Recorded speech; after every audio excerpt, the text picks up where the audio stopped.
Welcome to Life Force Canada. I am Karen Claassen. Remember, the devil fears the truth. If there is no fear, there's no devil. We're here to stay neutral, to have no fear, to not react as we do, all hell will self-destruct on its own. So we need to have no fear. Our planet is becoming liberated. We see truth when we do not consent. Peaceful non-compliance. We are going to be seeing everything dismantling. I know it looks crazy out there in the world right now. I get it. We're meant to feel the fear, but not live in fear. Okay, let us know in the chat what part of Canada you are from. Welcome, welcome. At Life Force Canada, we are empowering men and women to create a parallel communities across Canada so they can live in the private and experience true freedom. We can choose to align and walk the path of truth, love, right action, morality, and natural law, which is realized when we embody our higher self, right? We are here to create a free world for all, or we can choose to deny and reject its importance and continue to go downhill. However, we know at Life Force Canada that we are saying yes to sovereignty, yes to freedom. We are aligning with the correct knowledge and true principles. This is a journey. Truth does not waver. Only our perception does.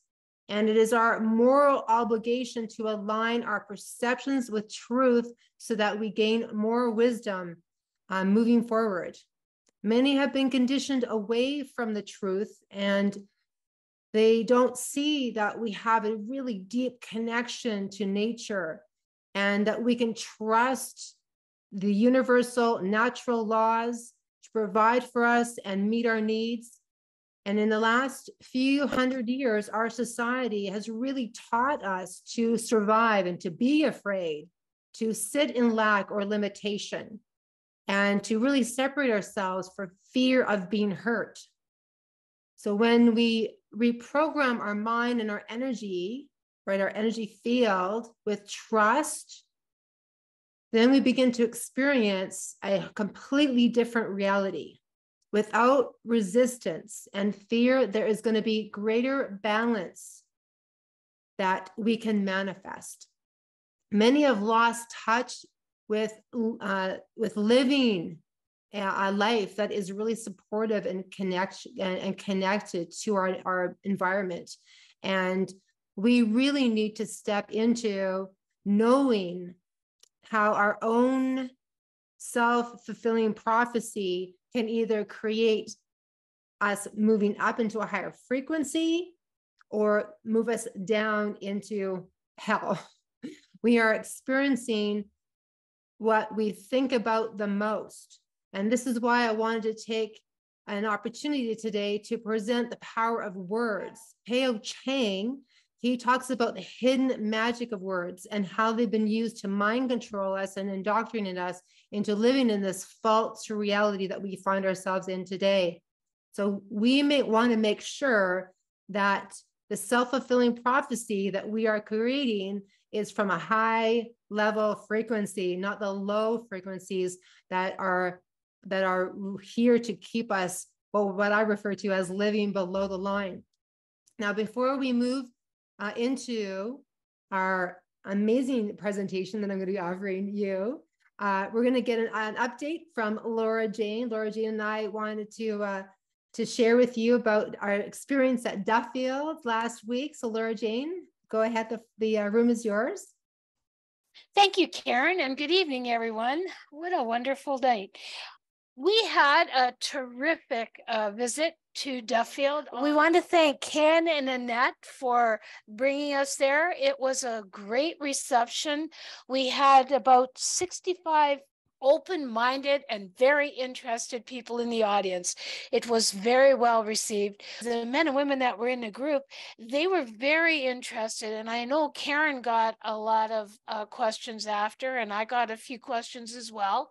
And they were very, very receptive to living below the line and above the line. And that part was really interesting. And a couple came up after and said, boy, that was an eye-opener. That was really helped them to understand.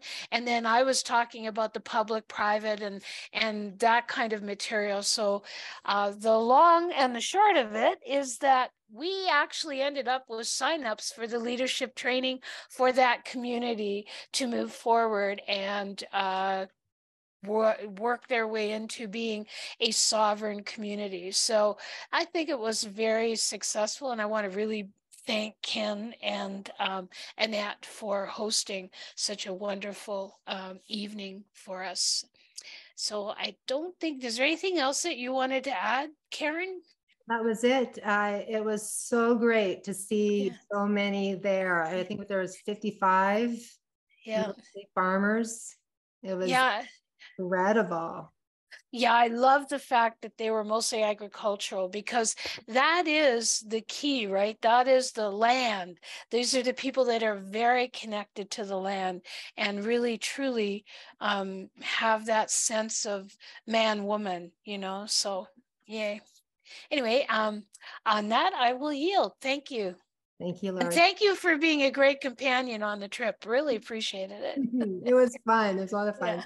And I think what the trip did also is it reignited our passion for speaking and with a live audience. I love doing this on Zoom, absolutely, but to be able to speak in front of real people in a town hall was just absolutely amazing. Yeah. Okay, before I get into my presentation, I know that we all know about Freemasons. So we all know that premiers and prime ministers and presidents, leaders of every country, province, state, whoever it is, they must be a Freemason. But did you know that they have boy brides? I did not. I've never seen this before, but I'm just going to play it.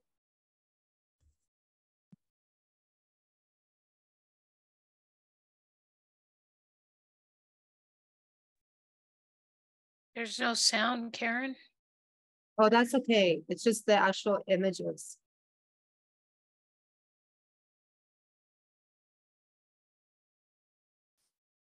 Crazy. Oh my gosh. The more we know about Freemasons and the pedophile rings out there, we empower ourselves, and more people are doing something about it in regards to the transgenderism that's going on in the education system. I really want to support Hilla in our education forum. So moving forward, I think we really need to focus on supporting the children of this world. Okay, today's topic is about the power of words. What I'm going to do right now is I'm just going to share this website. This is really Pao Chung. He's the one that really showcased a few years ago in regards to the hidden magic of words. And I wanted to just share a few of his words with you. And then I'm going to move into a presentation that I've created. Words are not just elements of speech or writing, because they can be used to strengthen the effects of magic, which is the art of directing and controlling energy. When spoken out loud, words transform into frequencies and vibrations that can be used to direct energy. This is one of the first steps to creating magic effects. Most people will laugh at the idea of magic being real, but if only they knew what magic really is and how magic is being used to control them, they would not be laughing. The world is dominated by magic. Until you train your eyes to see how magic is used to control you, you will never know how the world really works. I'm just going to go over here to the power of words. Once you know how words, along with sound, can be used to direct energy to produce magic effects, you will know that words can be as powerful or even more powerful than swords. When you move the letter S in words to the front, you get sword. This is not an accident. Nearly all words in the English language are carefully designed and put together in a way that produces magic effects, so that the creators, the dark musicians of these words, can trick you into playing their con game. Is this hard for you to believe? Read further. When you go to court for a trial in the United States, you are not really going to court, but are going to a game arena where they are planning to con you using legal words and trickery. Where do you go when you want to play basketball or tennis? You go to a basketball court or tennis court. Therefore, a court is where people go to when they want to play a game. Do you think they named the place where you go to trial a courtroom by accident? No. Once the trial begins, the judge will try to trick you to play the role of the trustee, which is the role of the slave. Why? Because the judge wants you to lose since you are in the game arena, and he wants to make money for his master, the Crown Temple. This is why nearly 97% of the time people lose against the court and the Crown Temple. The judge tricks you to agree to be the trustee by asking you if you are the legal name, which is the name in all capital letters. We've talked about this many times. This legal name is found on your driver's license, social security card, birth certificate. For example, if your name is John Doe and you answer yes to being John Doe, then you agree to be a legal person, which is a corporation. This puts you under the jurisdiction of the court, the public jurisdiction. So what you should have done instead is to tell the judge what role, beneficiary, administrator, or trustee you're playing in the game arena, courtroom. If you do not do this, the judge presumes that you are the trustee, the slave, so he can make money for his master, Crown Temple. Once roles are set, it is pretty much game over for you. We know a lot about this. I'm just going to move past here and then just go into, if you are confused about all this legal stuff, watch the video below. The light bulbs should start flashing. I'm going to move past here and go into another word that they like to use to trick you into playing their con game is the word contract. When you separate contract in half, you get contract. As a verb, the word con is defined as to swindle or trick. As a noun, the word tract is defined as a brief treatise or pamphlet for general distribution. Based on the two definitions, when you put con and tract together, you get deceptive treatise or a treatise full of trickery. When you sign a contract with a corporation or the government, you are agreeing to a fraudulent and deceptive treatise. In other words, you are being conned. And I think he does talk about the word baptism. I'm really appreciative to my parents for not baptizing me when I was a baby. A word that you may want to know its deeper meaning is baptism. When you look at the word baptism carefully and study its definitions to see what other words are associated with it, you should eventually come to the conclusion that baptism is a dark magic spell. When someone is baptized, the person is considered to have entered into a covenant with the Lord. When you break down the word covenant, you get covenant. The word coven means an assembly of witches, especially a group of 13. The suffix definition of ant is causing or performing an action or existing in a certain condition. Once you know the relationship between the word baptism and covenant, you will know that when a person is baptized, that person is serving in the capacity of a coven or is making a contract with a coven, which is a group of witches, etc. The group of witches who controls all the churches of the world are the dark musicians. The process of baptism actually promises the body, mind, and soul of a newborn child to the coven of the church, which is controlled by witches from behind the scene. So I'm just going to go into my presentation to go into this a little bit deeper, because it's really important as we move forward to really have an understanding of the language that we've been indoctrinated to use. And especially as we step into elementary school and high school, right? The resources that I'm sharing this presentation, everything that I've learned is from Pao Chang, which I just read to you. And then, of course, you all know me talk about Mark Christopher. He's out of the UK. There's incredible YouTube videos that he focuses on the court system. It's called Tricks and Traps of the Courts. And then Mark Passio, you've all heard me talk about him as well. I just been introduced to Laurel Erica, and I have quite a few of her quotes here in my presentation, and I do believe you're going to love her as well. Etymology is the study of the true meaning of words. Etymology is to see what the word was created to represent. Words are created with a purpose to express meaning about something. Words are imbued with meaning.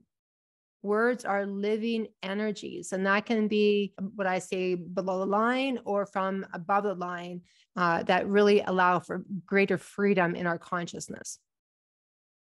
Laura Erica, she writes, as you will see, by turning the English language inside out, and then backwards, WORDS, and looking at the letters of the alphabet as cryptograms, inviting our decipherment, you can uncover significant messages hidden in plain view.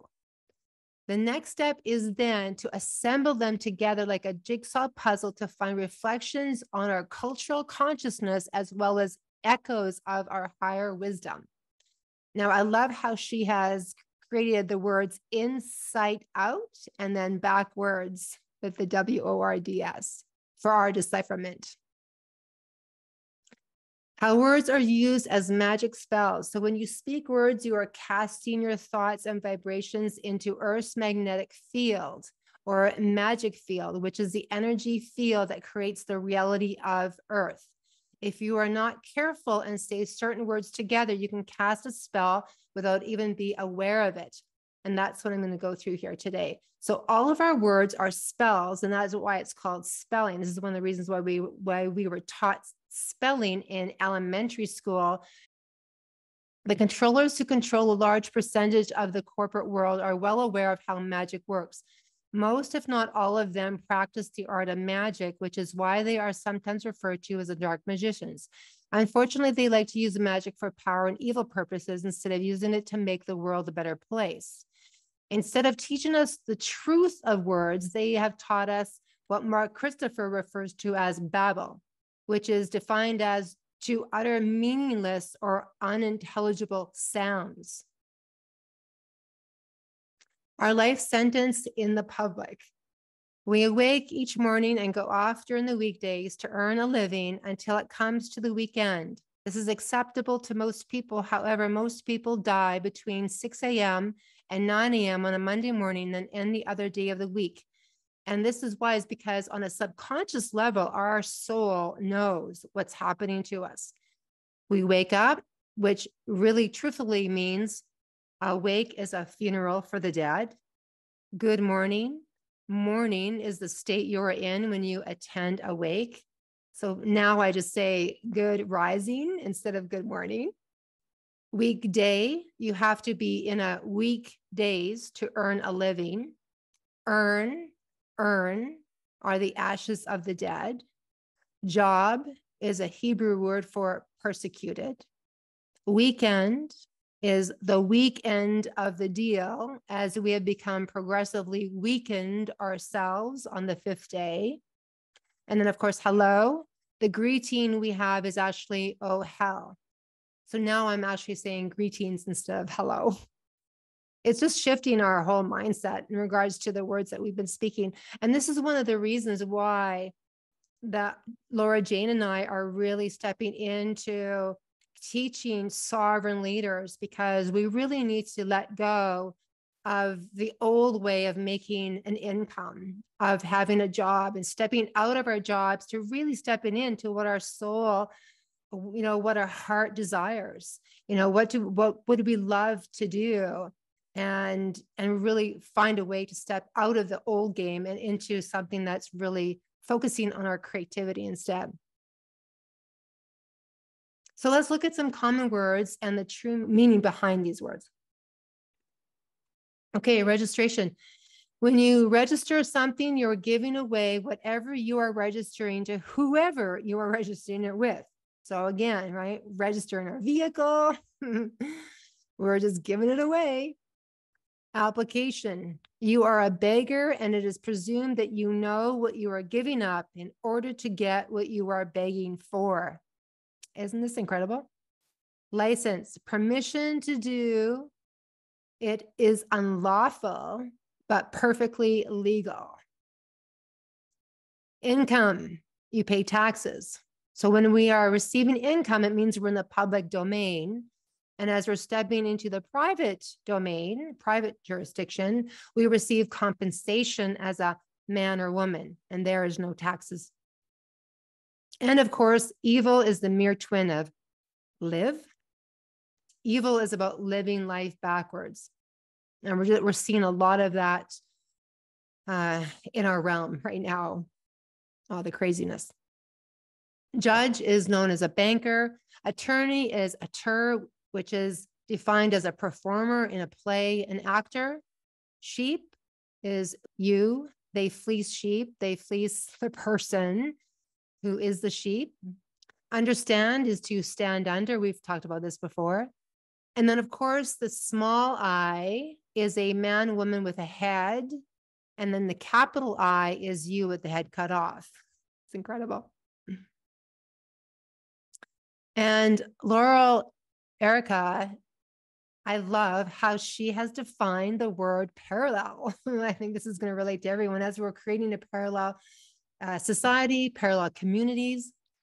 She writes, the number one itself looks like a lowercase l and like a capital I. All three form a stick figure of one person standing tall. I also see how closely related the capital L is to the capital E. And if I read the L symbolically, like the Chinese ideogram, I see it as one person standing one's ground. I love that. By contrast, the E is like one person who lives in balance on all three planes of existence simultaneously, the physical, mental, emotional, and spiritual. Finally, I draw a parallel between the E as an expression of our identity and the word parallel, which also contains three parallel lines indicating the balance that's required for us to be unique, upright individuals. When we give up our sovereign vision to accept someone else's dogmatic position, then the expression of our identity starts to look identical with that of other people. Isn't that incredible?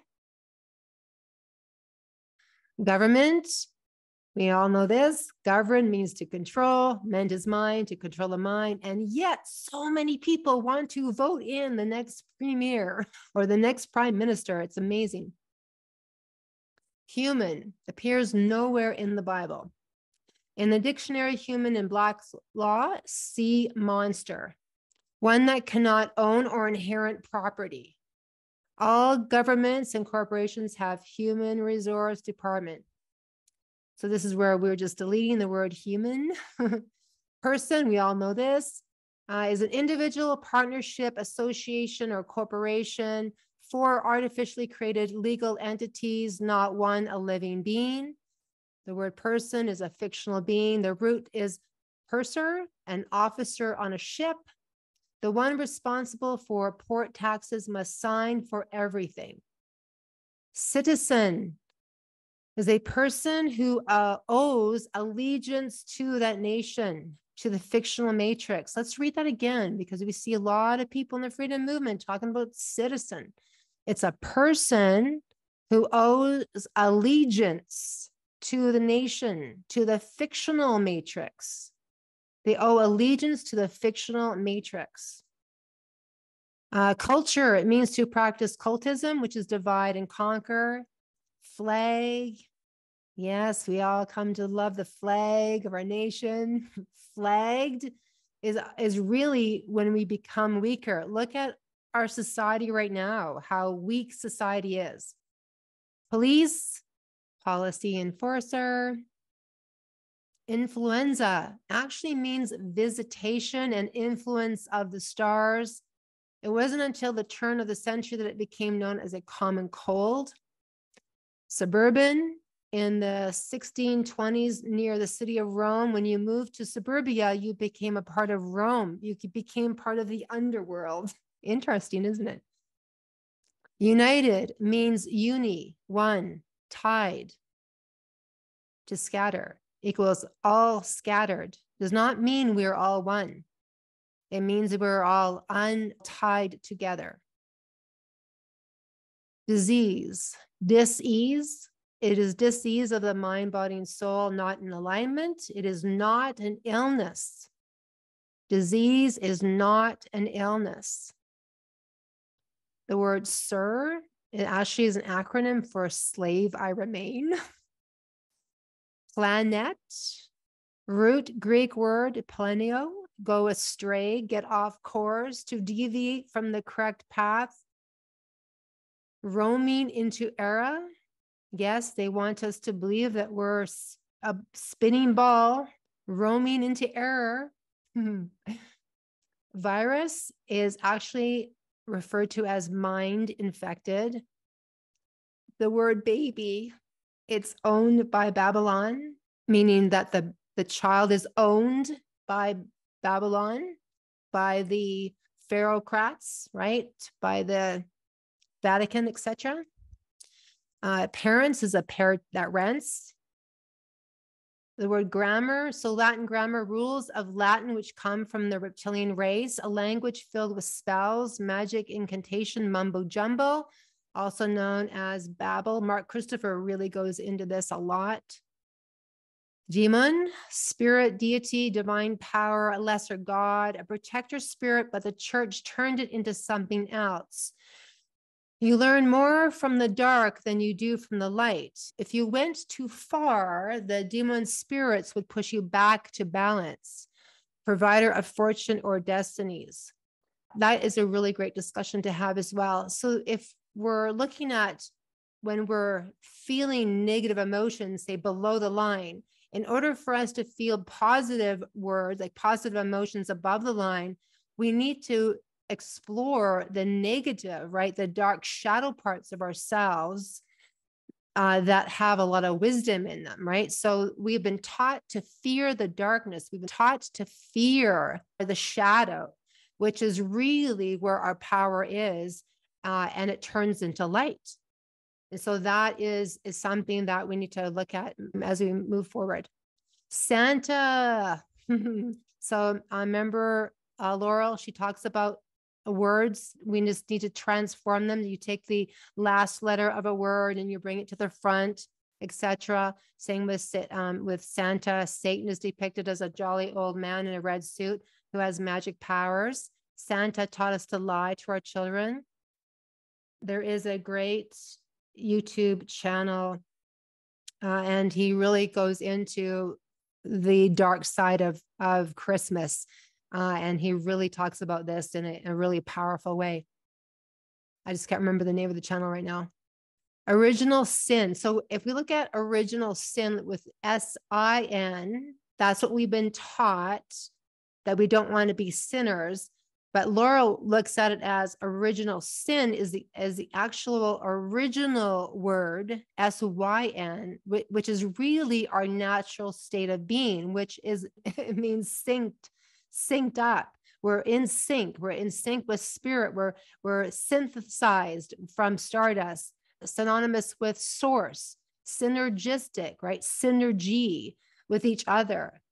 And it's incredible how they have changed the word from S-Y-N to S-I-N.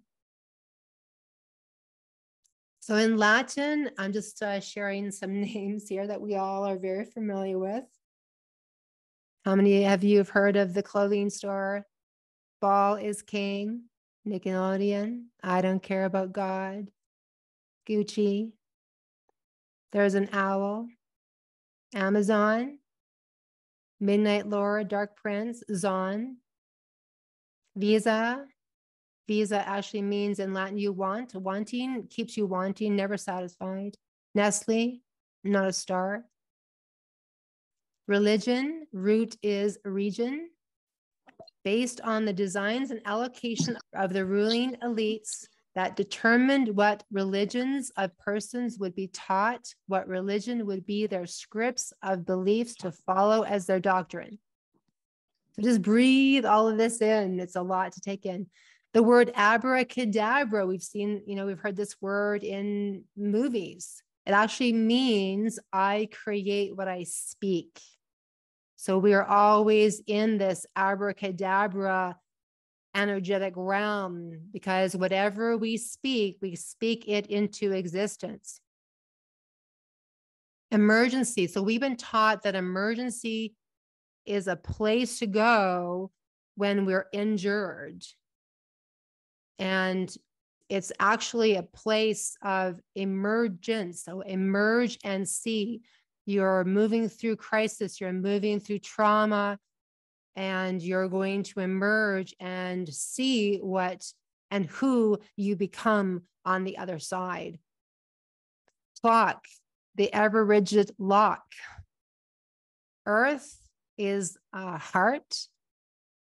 You take the H and put it in the front, hidden in plain view, right? So the purpose of life on earth is to get a heart, to ignite our heart, to be in the heart, not our mind, right? We're taught to get ahead in life. This is so not true. And of course, we all know love is evolve. And you probably stated this prayer when you were young. Actually, it's a nursery rhyme that started in the 18th century for children. Now I lay me down to sleep, pray the Lord my soul to keep. If I should die before I wake, I pray the Lord my soul to take. That actual rhyme is in reference to Lord Anu. So the Lord of the Draco. It's all about the pharaohs. Everything comes from that realm. And we've been taught that anarchy means chaos, when it's truly the representation of freedom from the rulers or masters where there are no slaves. And of course, we talked about this before in regards to the word occult. It's been given a really negative connotation when it actually means hidden or secret. Perceptions of reality can be obfuscated or distorted with the use of words. Hidden in the alphabet. So alpha means masculine, beta means feminine, right? Is the secret knowledge of the archangels. Divine masculine is electricity, and divine feminine is magnetism. And of course, we can't have one without the other. So we are actually moving into the great awakening of fifth dimensional consciousness, which is pure love. And that is where we as man and woman are stepping into higher aspects of the male, which is divine masculine, higher aspects of the woman is the divine feminine. And when we bring those two into balance and they align, we begin to step into our power. And they do not want this to happen, of course, because they're trying to delete the word man and woman right now. And did you know the letter J did not come in until the 1800s? So all names before were not correct. And that's referring to biblical names. Mark Christopher goes into this quite a bit. If people do not understand each other, they do not trust each other. When people say this is the Canadian way, or this is the American way, or the European way, they do not realize that it is the system. It is the system, the dark magicians that have created this. It's all been created for divide and conquer. We cannot take an unclean word and make it clean. So this was amazing. I didn't know this about the word nice. Nesir, Latin.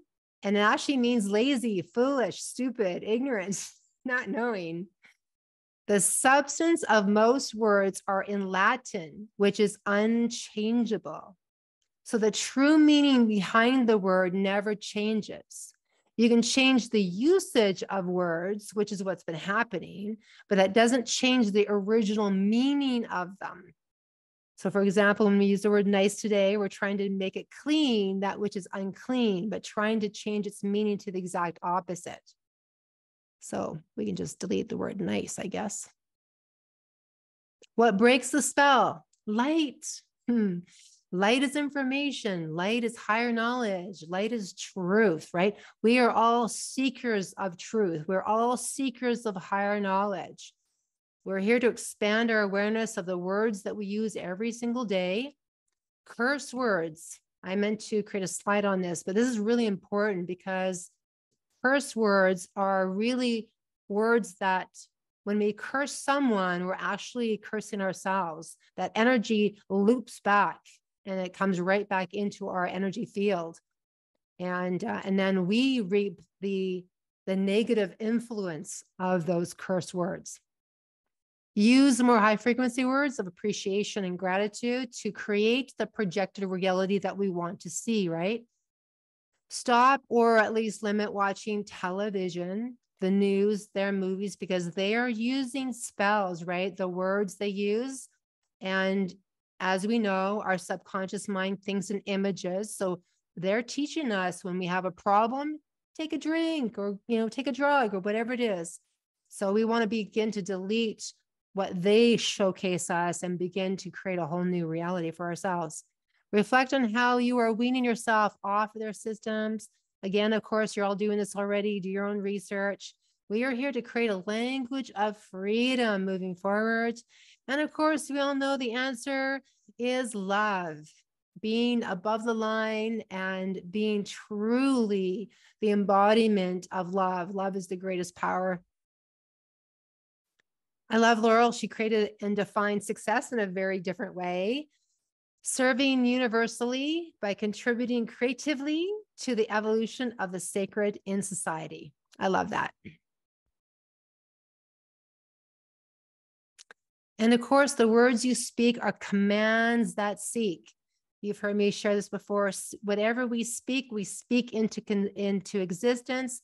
Remember when we were backcasting and we visualized 2030 and we were speaking words into what we wanted to experience. That is our power. We continue to do that. We're going to set ourselves free. And we all know the two most powerful words are I am, because whatever you put after them shapes your reality. And again, Laura, what cannot be said cannot be created by the community.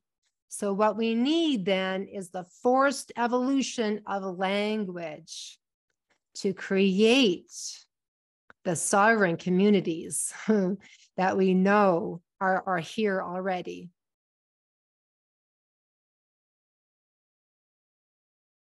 Yay. Okay, we're going to move into open forum and love for you to share some words that I haven't shared here. If there's words that you know and you want to share them and let's enlighten our amazing, brilliant men and women that are here. Hello, True. Hello, hello. Good evening, all. Yeah, I thought I'd share a little something you may be already aware of. Etymology. I saw somebody putting in a little message that they're getting into etymology, which is really kind of very similar to what this is here, which you've been talking about. And there's a great little video that came out that was speaking about etymology, and it begins with where it talks about the advent of the Roman calendar.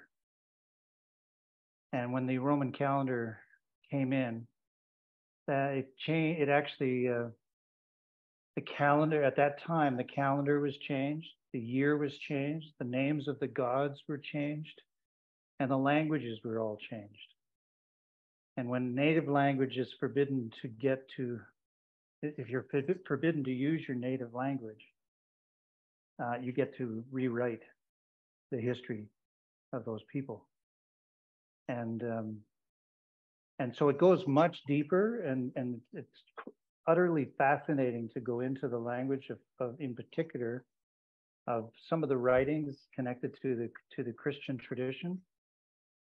And so the primitive Christians, which were the Essenes, they actually fully realized and taught that Christ was a substance, an oil or an ointment,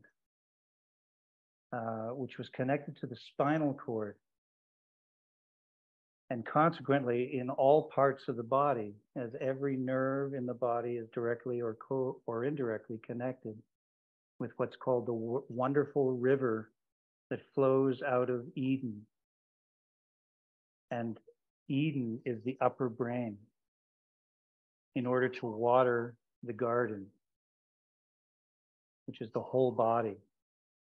And when you go deeper into this stuff, it's absolutely fascinating because it's actually talking about the opening of the pineal gland.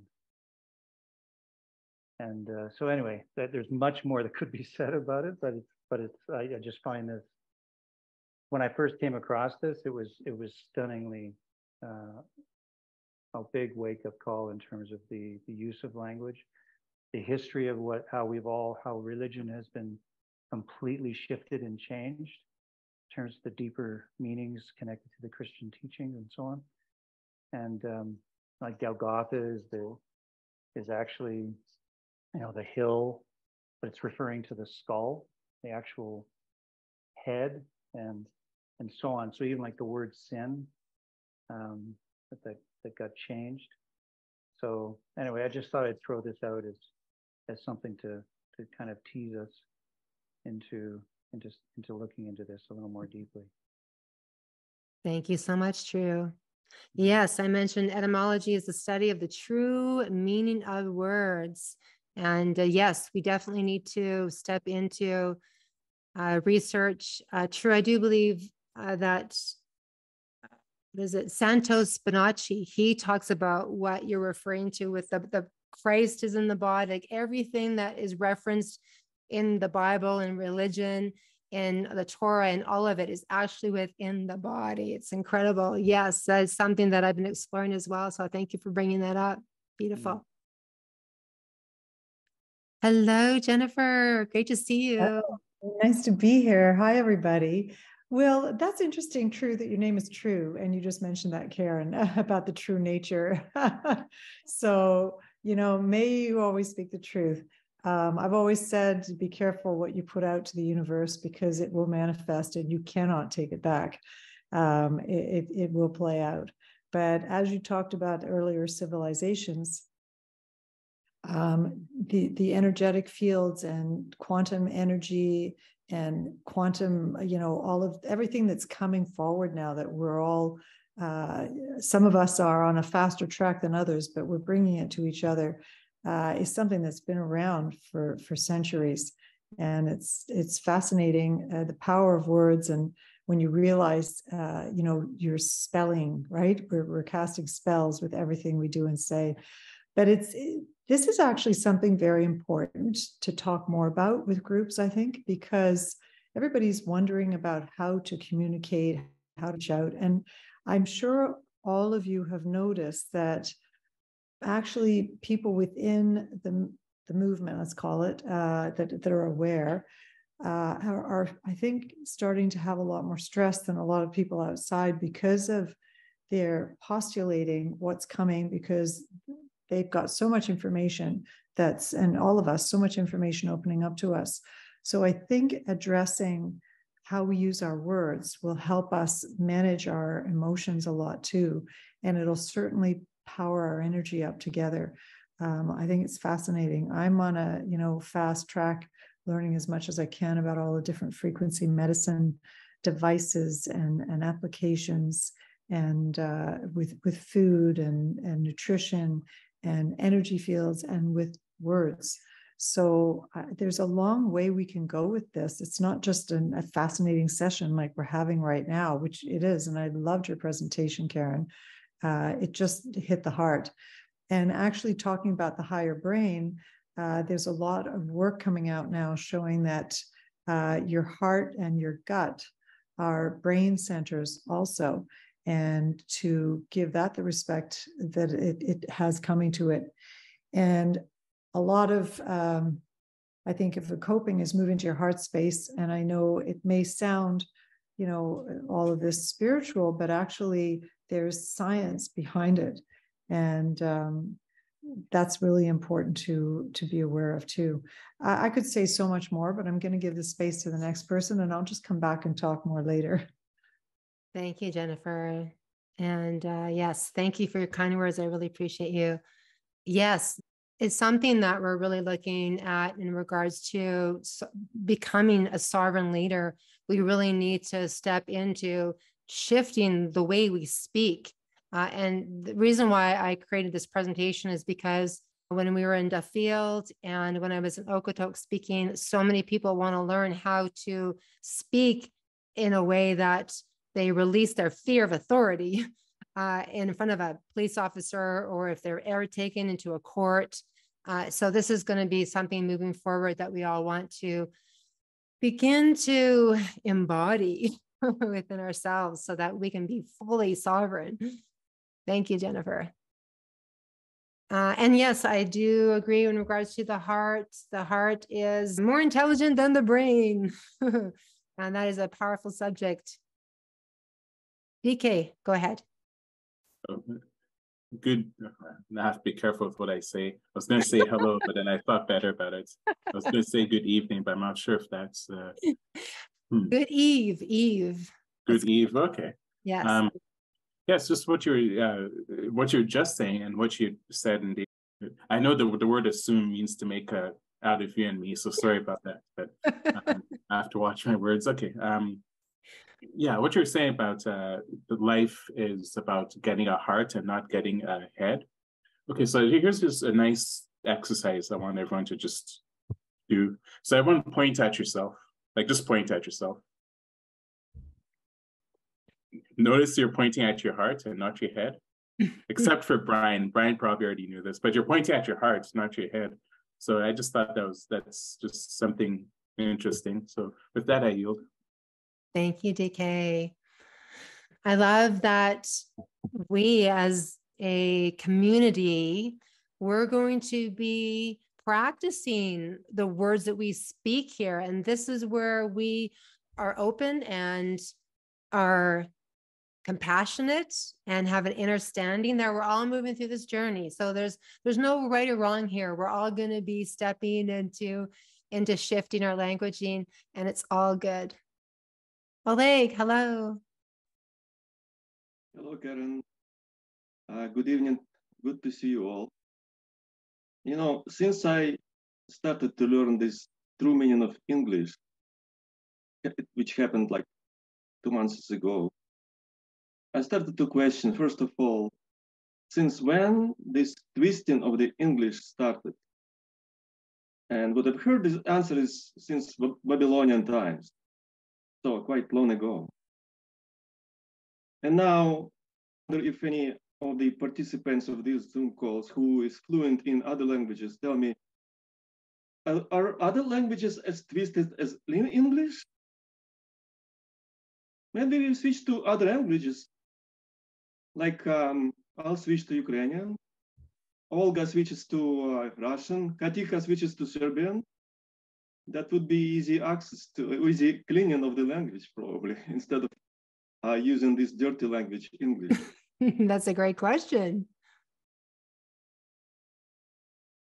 So that's kind of a question for other ones to pick up. Oh, for example, DK, you're fluent in French probably. Is French as creepy as English? Well, my French isn't all that good. So I can't give a definite answer because I don't want to presume I know French better than I do. The one word I know is okay. So courage, like the word courage. I think the heart in French is le coeur. So courage. And if anyone here speaks French, just please tell me if I'm right or not. So that's one thing that I heard about the word courage. So I thought that was interesting. But yeah, that's about it for as far as I know. Of course, there are many words that borrowed from English to other languages too. So of course, outside of those, there could be clean languages too.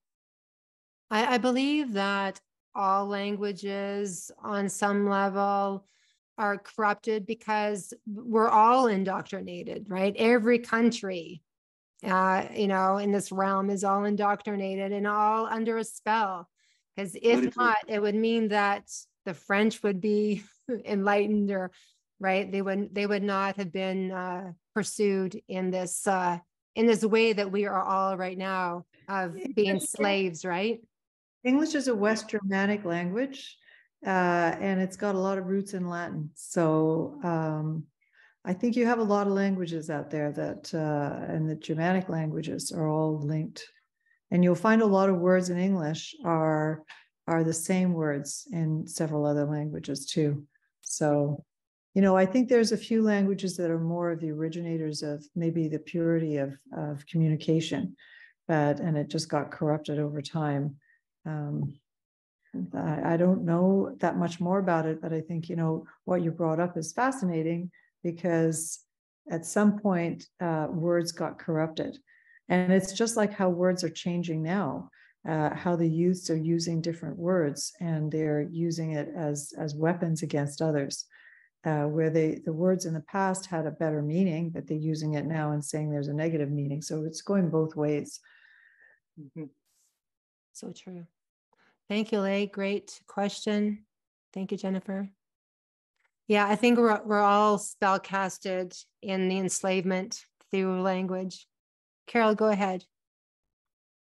Just wanted to say the word courage, of course, is the core is Latin, and yes, the core of courage is heart. Definitely, definitely. So the other word that I find fascinating is, people talk about intimacy and intimate relationships. Yeah. Do you know, if you break the word intimacy down, what it means? Into me, I see. Right. So it's all about your relationship with yourself, first and foremost. I find that powerful. I use that in my work, and people are absolutely, really? Yes, absolutely. Thank you, Carol. And the sad thing is that a lot of people do not want to look within themselves. So then there is the disconnect in those intimate relationships, unfortunately. Yes. Thank you, Carol. I'm glad you brought that up. Hello, Laurie. Hi. There's another aspect of these languages too. For instance, in some traditions, they talk about English as the language of the angels. Engel is German for angel. So definitely there's German aspects and Latin aspects in our language, but there are scholars and spiritual people who believe that Shakespeare was really Sir Roger Bacon, who brought in, they say he brought 10,000 words into the English language just through his plays. And so I'm just thinking that if we use our words carefully, they can be magic spells for great good, as in carefully chosen mantras. And the first start of it is I am. There are some languages in the world that are supposedly the sacred languages. And for some reason, English is on that list. And I never understood it till very recently. And I think that's because probably of the uncorrupted side of all of this. Since there probably are some that are less corrupted, like Sanskrit, which I believe has been pretty much kept the same. And the very sounds of those words in Sanskrit create. So I guess if we studied to use the words correctly, then our words could become powerful, powerful spells, every sentence. And I think that's a pretty exciting possibility. Mm-hmm. And with that, I yield. Thank you. Thank you. Yes, we are creating the language of freedom. Thank you. Thank you. And I have heard many times that Shakespeare did not write one play, that he was a fake persona that was brought in by the elites. I can't remember the actual real person that created the plays, but they killed him apparently. and brought forth Shakespeare. Yes, everything that we've, been taught is a lie. Crazy, crazy world. Oh my gosh. Brian, hello. On Friday, I went to traffic court. Yes, tell us all about it. You succeeded. Yay. Yes, right? Oh, well, no, it was a real mess. But before you enter, you go into the courthouse. They want to search everybody that goes in there. So I knew this was coming, so I went in there and I started screaming about freedom.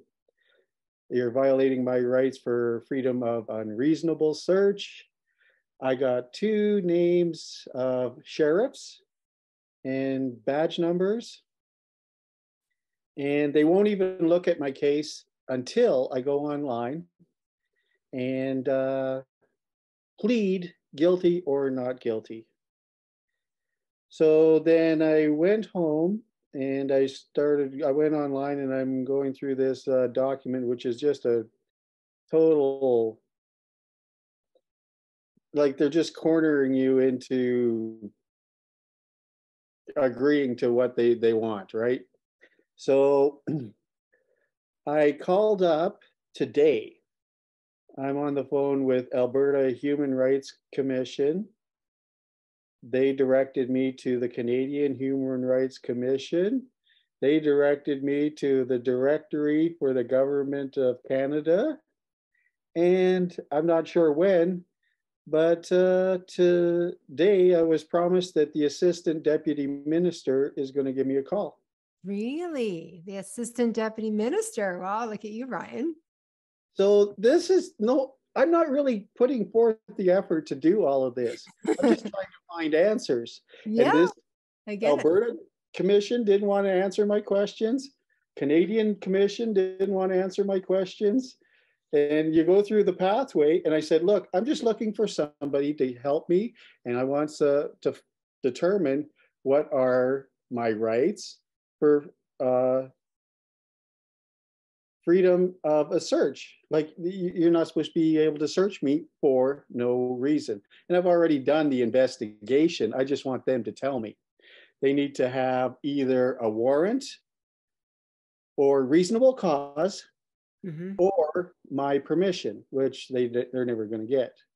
Right. Now, I just wanted to express that with very little effort today, making a few phone calls, I have the Assistant Deputy Minister going to give me a call, which is a surprise to me. I didn't really think of that far, but this is Brian, and this is what I do. And this is all going to be related to traffic court.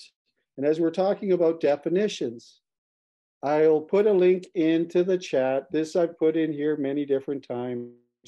There are definitions of the word driver, which is somebody who is engaged in trade and commerce when you're on the road. There's definitions for the word motor vehicle, which is a commercial vehicle. There's definitions for the word traffic. And the first 2 words when you look up traffic is trade and commerce. And they are regulating you on the road every day like you're earning a living on the road. And they have the right to police you if you are earning a living on the road. And one of the definitions, I don't think anybody really needs to worry about, but something that you should look up, because it's the most basic of your rights and freedoms, is liberty. If you look at this word and you just understand what that really means, I can do whatever I want, so long as I don't hurt anybody else. And all these laws, statutes, acts, regulation, man-made laws, they are all violating your rights and freedoms, all of them. And I could go on, but I think I'll yield with that. Thank you. Thank you, Brian. Did you challenge jurisdiction? Well, I didn't even get into court because I got to plead guilty or not guilty. It's been adjourned to another date. So I got to go back again. So now I've got this Assistant Deputy Minister calling me, and I'm going to be putting basically a lot of questions to him and explaining to him that I feel like my rights and freedoms are being violated. I was already at court. They wouldn't see my case until I plead guilty or not guilty, which they send me the ticket that says, this is my court date. Then I go to court and they say, no, you got to do this online first. So now I got to come back again, which puts them, if you understand a little bit about law, it puts them out of honor. They are in dishonor for dragging me down there for nothing and changing procedures without notifying me. So now we'll take all this into the court and we'll take it to the assistant deputy minister, turn the screws and see what comes out of all of this. You know, this is what I like to do. And like, this is one of the things you talked about before. You got to lose the fear.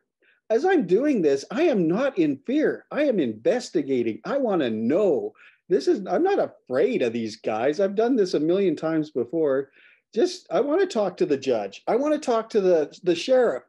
I want to talk to the police. I want to talk to lawyers. I want to talk to the judge, the deputy minister, you name it, the human rights commissions. I want to talk to all of them. They don't want to talk to me. I yield. I love it. Thank you for sharing. So as we're moving forward, you know, we hear and speak words every day. And I think, what was it? It's estimated that we speak about 7,000 words a day. And I know we can't keep track of every word that we're sharing or expressing. However, as we're moving forward, it's knowing that the words that we're expressing create our life. And every day we begin anew. So every day we begin to really focus on the reality that we want to create. So it's like Brian, he goes to court and he has dissolved his fear, and he's dissolved it because he's saying yes to the experience. So when we say yes to the experience, the fear begins to dissolve, and we begin to see that we are truly powerful beings. See, I was almost going to say we're powerful human beings. I used to say that all the time. We're powerful human beings. We are powerful beings. And as we begin to know the words that we're expressing, the magic that we have within ourselves, we begin to see the miracle of our own spirit awakening in this beautiful earth expression that we're moving into. Jennifer, go ahead. I was just going to carry on, and this is lovely to hear. And certainly before any of you buy a piece of property on any of these group lots, make sure you know what is going on as far as community regulations. You still have to live you have to preserve your space and be safe, and make sure that you don't put money into something that you're not able to build on. Because authorities, you have to recognize they are going to try to come in and break up something that they see as actually a positively thriving community. So make sure that you don't just kind of blindly go into something like this and feel that the person that's offering to sell this to you also knows what they have to do to make this a safe space for you. Because this is just something I always tell everybody: make sure you stay in your own personal safe space. And if that means going out and getting a plot of land and living in a community, creating a whole new community. I mean, cities get created, towns get created all the time. So this is just a new version of that, but just make sure it fits in within the paradigm of what we are currently living in, because we're learning to develop and grow a parallel society within a structured society. And it's possible to do as long as you have the outward elements checking off all the boxes. You will prevent them coming in and kind of squeezing you out. And then you're able to create whatever you want within there. So, we're not going to see society as we know it right now crash and burn. What we're going to see is we are going to create our own way forward and our vision, and we're going to manifest the world we want to live in healthcare. And I mean, I was just at a fabulous meeting that Travis McDonald organized Elevate Ontario, because I'm in Ontario, and it's just at that point where the communities that are forming, and some are just a group of 10 people, others are 350 and more, and bringing together, the health side, the community side, and everybody starting to network and really organize well. So when you're actually creating a physical community that you want to go into, you can't put blinders on because it's all beautiful where we want to go. We have to recognize what we're living in now. But having said that, why I actually put my hand up, and this is important because I do know a few people who have bought land and are selling land to people, but they actually, they're not ever going to be able to, or they may build on it until it hits a wall, because you still have to, I say, respect the community guidelines if you want to live in that community, or you're going to have people come in and shut you down, treat all of us like it's a cult or something. And it's not that way. It's a new community growing.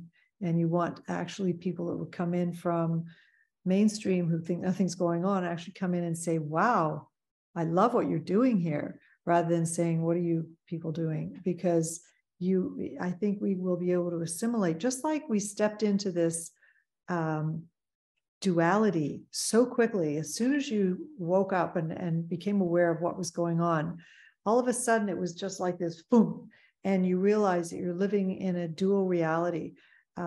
We are going to still live in that, but we're going to actually have the door open and let people move from one to another, because that's how our community will keep growing, and people will move into our community, because as we've all been saying, it'll be full of love, and it'll be full of positive spell casting, because that's the energy that we're exuding. And just as you talk about, I noticed in the chat talk about the Bible and all this kind of thing.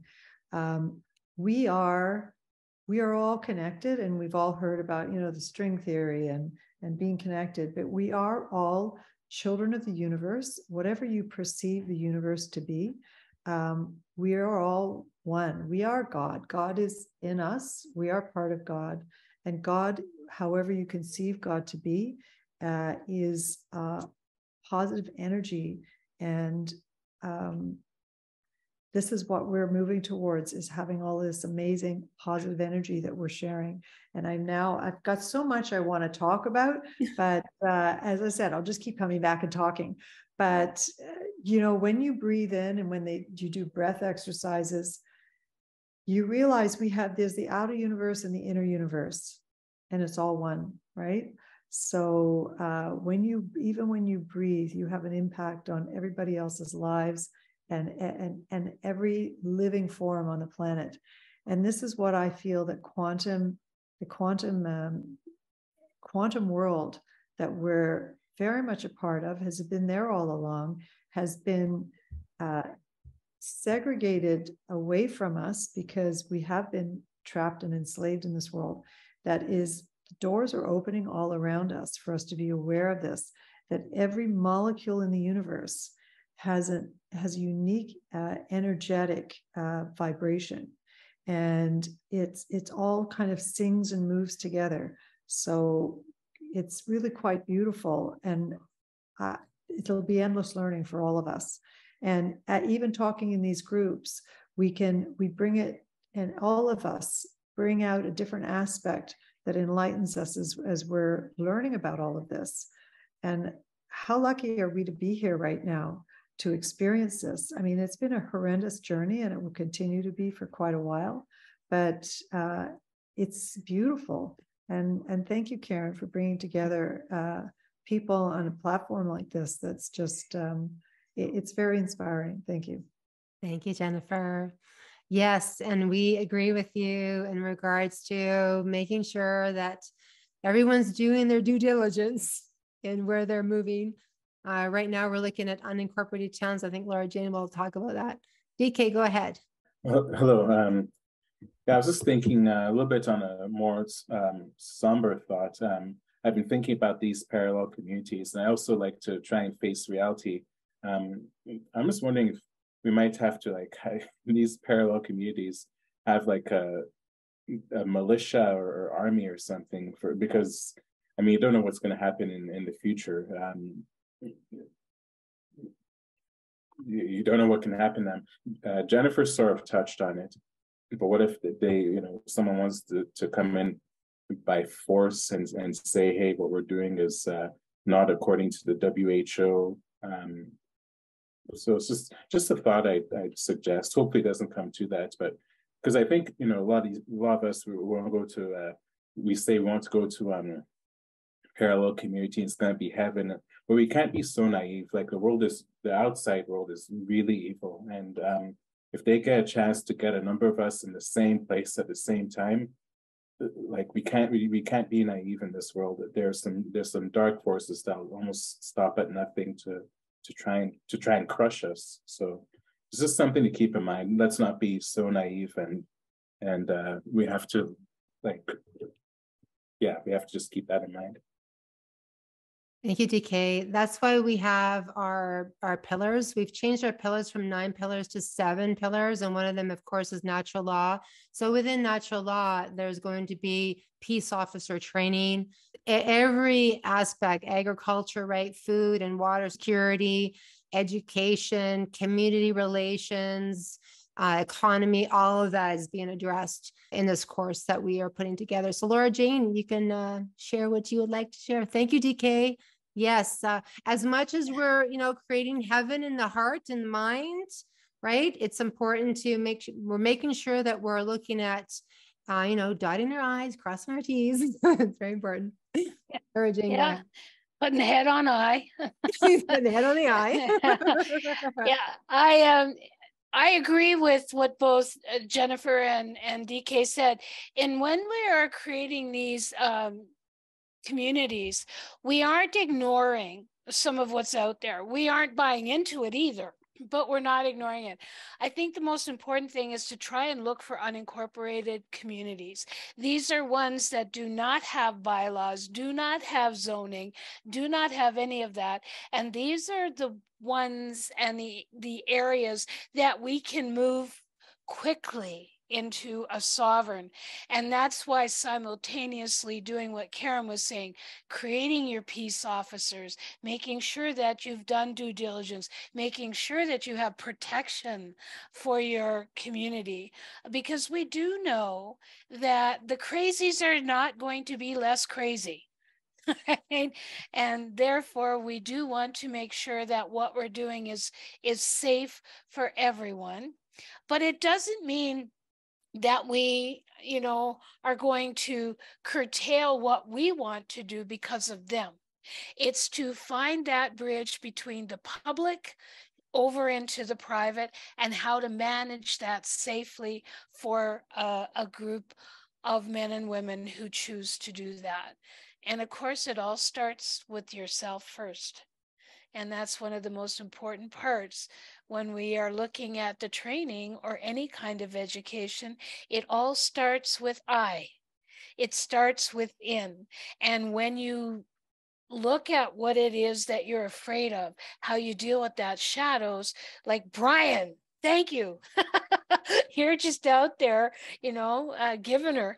And I think that one of the things that it is once you see all that, you lose the fear and you come together in a whole community that has done that. There is no way that these low vibrating groups are going to overtake any high vibrating, collective, collaborative, cooperative, compassionate community. Enough C's there for you? So, and that's exactly what we're doing and what we're building. And I think that we are actually a lot further than we give ourselves credit for. Yeah. I really do. When we get letters like we got from Dan, and when we go into communities like Duffield, where they are sitting in a community hall saying, yes, sign me up. We are going to do this. And yes, we know that it's going to be problematic sometimes, but we will win. We will succeed. Yes. Thank you. So I am so thrilled to be with this group with that whole high vibrating frequency, because this is what will win. Well, we've already won. So anyway, I just wanted to say that there are quite a few unincorporated communities, and I go with an unincorporated community versus a ghost town because very often ghost towns do not have any infrastructure. They do not have the housing or whatever that we may need, you know. So anyway, with that, I will yield, and thank you very much, Karen, and all that are here. Thank you, Laura Jane. Yeah, there's a few unincorporated towns nearby that we'll be looking at, but you're absolutely right. It's all about frequency. As Tesla said, if you want to get to know your reality, think in terms of energy, frequency, vibration. And if you're vibrating here, everyone that's vibrating in this frequency, they can't even see us. Exactly. All right. So yeah, thank you. Thank you. Garth, hello. No, sorry. Greetings. Hi, everyone. Our community is unincorporated. The other thing I'd like to explain, a couple of little things, is my son and I have been researching words for quite a while now. I don't know how many years, but we have a small list of words that are defined in their dictionary.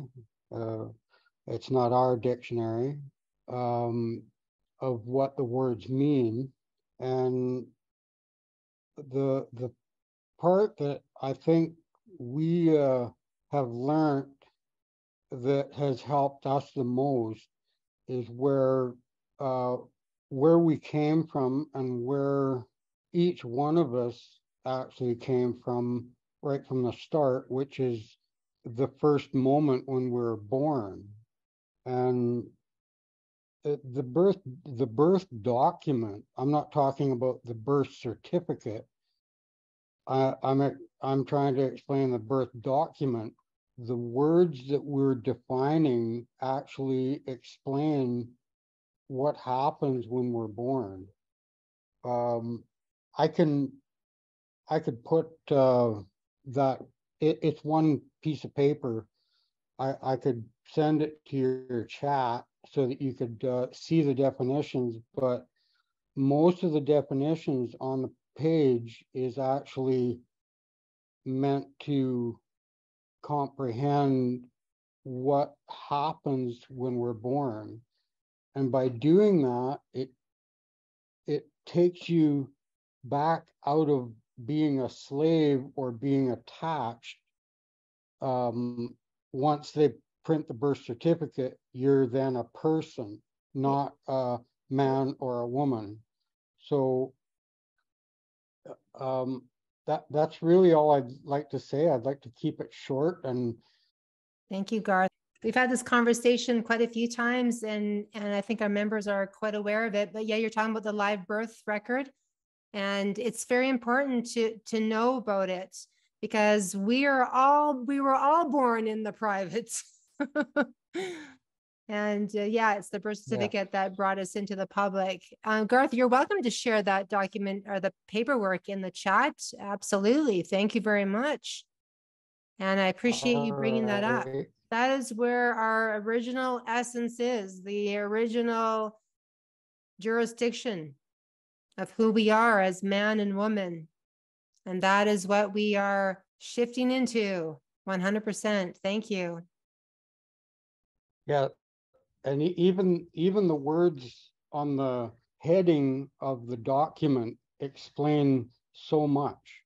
Like, for instance, it's official, which in their dictionary explains that it's governmental. Like, it's quite crazy, but it's real. Like, yes. you can't dismiss this stuff. Yes. Oh my gosh. Yeah, it's incredible. Thank you, Garth. Appreciate you. Thank you, everyone, for being here, standing for freedom. Together we rise. Yay. Thanks, Karen. Good night, everyone. Thank you, everybody. Thanks, Karen. Thanks, everyone. Thank you, Karen. Everybody. Thanks, Karen.